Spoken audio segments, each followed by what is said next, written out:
Hola a todos y bienvenidos de nuevo al canal.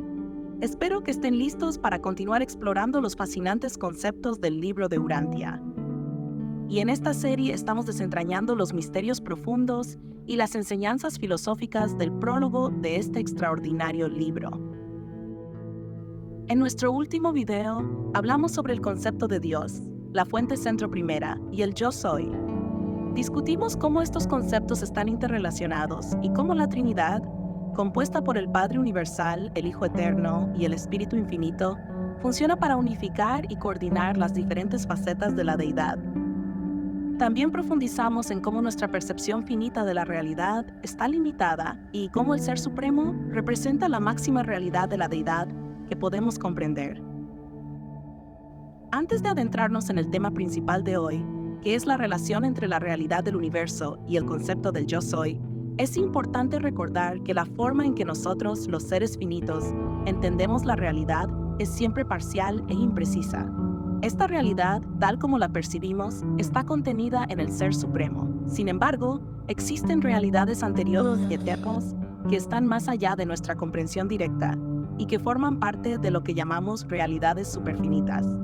Estas realidades son ancestrales a la Deidad Suprema y por ello, a menudo necesitamos recurrir a conceptos filosóficos como el yo soy para intentar comprenderlas. La realidad, tal como la entendemos, es una versión limitada de la verdad más profunda que existe en el universo. Como seres finitos, percibimos las cosas de manera secuencial, es decir, vemos los eventos como si sucedieran uno tras otro. Sin embargo, en la eternidad, muchos de estos eventos ocurren simultáneamente. Pero nuestra mente finita necesita organizar estos eventos en un orden comprensible. Para ayudarnos a entender esta complejidad, utilizamos el concepto del yo soy. Este concepto representa la primera diferenciación de la realidad, donde el yo soy, que es eterno e infinito, utilizó su libre albedrío para liberar a la deidad de las limitaciones de la infinidad no cualificada. Este acto creó una tensión en la estructura de la divinidad, una especie de primera división entre lo que es infinito y lo que es divino. Esta tensión fue resuelta por lo que llamamos el absoluto universal, que trabaja para coordinar la infinidad dinámica de la deidad total con la infinidad estática del absoluto no cualificado. Aquí es donde el yo soy comienza a manifestarse como el Padre eterno del Hijo original, estableciendo una relación esencial entre el Padre, el Hijo y el Espíritu Infinito. Esta relación evita que la esencia del Padre se disperse por todo el universo, permitiendo que la deidad experimente y se actualice en diferentes niveles.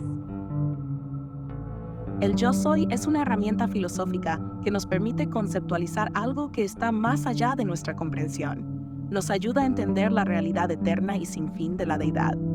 Aunque todo lo que conocemos tiene un principio, el yo soy es la excepción. Es la causa de todas las causas, sin necesidad de un origen propio. Y aunque esto puede ser difícil de comprender, nos enseñan que el Hijo Eterno y el Espíritu Infinito son coeternos con el Yo Soy, lo que significa que nunca hubo un momento en que el Yo Soy no fuera el Padre del Hijo y del Espíritu. Finalmente, utilizamos el concepto de infinito para describir la plenitud de la fuente centro primera. Aunque el Yo Soy es una extensión filosófica de la infinidad de la voluntad, el infinito es un valor real que representa la verdadera infinidad del libre albedrío absoluto del Padre Universal. Sin embargo, es importante recordar que gran parte de la confusión que experimentamos al intentar comprender al infinito Padre proviene de nuestras propias limitaciones. La primacía absoluta del Padre Universal no es evidente en los niveles inferiores de existencia, y por eso, para muchos, este concepto requiere un acto de fe. La realidad del universo. La realidad no es algo estático ni uniforme, más bien se actualiza de manera diferente en varios niveles del universo. Esta realidad tiene su origen en la voluntad infinita del Padre Universal y puede ser comprendida en tres fases principales, cada una operando en distintos niveles del universo. La primera fase de la realidad es lo que llamamos realidad no deificada. Esto abarca todo lo que no está relacionado directamente con la personalidad. Imagina los elementos más básicos y fundamentales del universo, como la energía o las fuerzas naturales. Estos no tienen personalidad, pero son parte esencial de la existencia universal. Esta realidad no deificada se extiende desde lo no personal hasta los valores que no pueden ser personalizados, llegando incluso a la presencia del absoluto incalificado, que es la base última de todo lo que no tiene carácter divino o personal. La segunda fase es la realidad deificada, que incluye todos los potenciales infinitos de la deidad. Esta realidad abarca todo lo que puede ser personalizado, desde los niveles más bajos y finitos hasta los más altos e infinitos. Es aquí donde entra en juego todo lo que está relacionado con la personalidad y la divinidad, alcanzando incluso la presencia del absoluto de la deidad, que representa el valor máximo de la realidad divina. Finalmente, tenemos la realidad interasociada, que es un concepto un poco más complejo. Esta realidad existe en un espacio intermedio entre lo deificado y lo no deificado. Para los seres que no son completamente divinos, como nosotros, esta realidad es difícil de identificar porque aún está en proceso de actualización. Es como un vasto campo de posibilidades que todavía no se ha manifestado por completo, pero que está en camino de hacerlo. Gran parte de esta realidad interasociada se encuentra dentro del ámbito del absoluto universal, y que es el punto donde todas estas realidades potenciales se coordinan y unifican. Desde nuestra perspectiva limitada por el tiempo y el espacio, podemos dividir la realidad en varias categorías que nos ayudan a entenderla mejor. Tenemos lo actual y lo potencial. Las realidades actuales son aquellas que ya existen en su plenitud, mientras que las realidades potenciales son aquellas que tienen la capacidad de desarrollarse, pero que aún no se han manifestado por completo. Por ejemplo, el Hijo Eterno es una realidad espiritual absoluta, ya completa y realizada. En cambio, nosotros, los seres humanos, somos en gran parte potenciales espirituales que aún no hemos alcanzado nuestra plenitud. En segundo lugar, encontramos las realidades absolutas y subabsolutas. Las realidades absolutas son eternas, existiendo fuera del tiempo y el espacio.